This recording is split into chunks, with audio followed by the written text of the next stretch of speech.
ರಾಜ್ಯದಲ್ಲಿ ಕಾಂಗ್ರೆಸ್ ಅಧಿಕಾರದ ಗದ್ದುಗೆಯನ್ನು ಹಿಡಿಯೋದಕ್ಕೆ ಪಂಚ ಗ್ಯಾರಂಟಿಗಳನ್ನು ಅನುಷ್ಠಾನಕ್ಕೆ ತಂತು.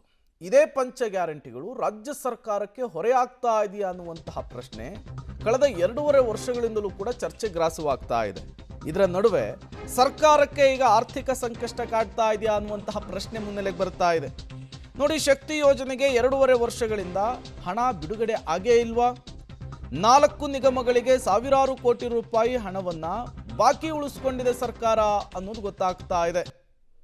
ಬರೋಬ್ಬರಿ 4,000 ಕೋಟಿ ಬಾಕಿಯನ್ನು ಸರ್ಕಾರ ಉಳಿಸ್ಕೊಂಡಿರುವಂಥದ್ದು. ಹಣ ಬಾಕಿ ಉಳಿಸಿಕೊಂಡ ಬಗ್ಗೆ ಸಚಿವರಿಂದಲೇ ಮಾಹಿತಿ ಕೂಡ ಸಿಕ್ಕಿದೆ. ಹಾಗಾದರೆ ನಿಜಕ್ಕೂ ಕೂಡ ರಾಜ್ಯ ಸರ್ಕಾರಕ್ಕೆ ಈ ಪಂಚ ಗ್ಯಾರಂಟಿಗಳು ಹೊರೆ ಆಗ್ತಾ ಇದೆಯಾ ಅಂತ ಆ ಕಡೆ ನೋಡಿದರೆ ಗೃಹಲಕ್ಷ್ಮಿ ಯೋಜನೆಗೆ ಸಂಬಂಧಪಟ್ಟಂತೆ 2 ತಿಂಗಳ ಹಣವನ್ನು ಹಾಕೋದಕ್ಕೆ ಹೆಣಗಾಡ್ತಾ ಇದ್ದಾರೆ.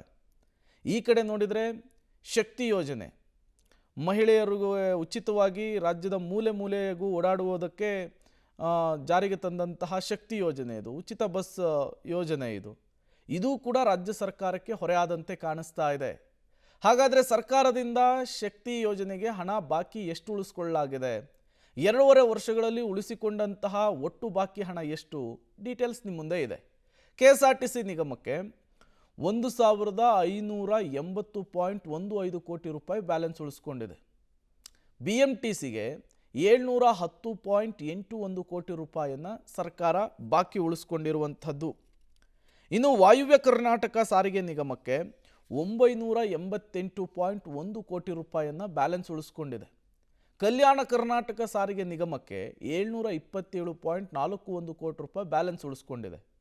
ಬರೋಬ್ಬರಿ 4,006 ಕೋಟಿ ರೂಪಾಯಿಯನ್ನು ಈಗ ಸರ್ಕಾರ ಬಾಕಿ ಉಳಿಸ್ಕೊಂಡಿರುವಂಥದ್ದು. ಸ್ವತಃ ಸಾರಿಗೆ ಸಚಿವರೇ ಮಾಹಿತಿಯನ್ನು ಕೊಟ್ಟಿದ್ದಾರೆ.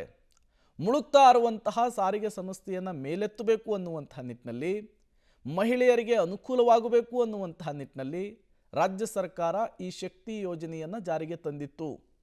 ಪಂಚ ಗ್ಯಾರಂಟಿಗಳು ರಾಜ್ಯ ಸರ್ಕಾರಕ್ಕೆ ಹೊರೆ ಆಗ್ತಾ ಇದೆ ಅನ್ನುವಂತಹ ಚರ್ಚೆಯ ನಡುವೆ ಸಚಿವರೇ ಕೊಟ್ಟಿರುವ ಮಾಹಿತಿ ಇದಾಗಿದೆ.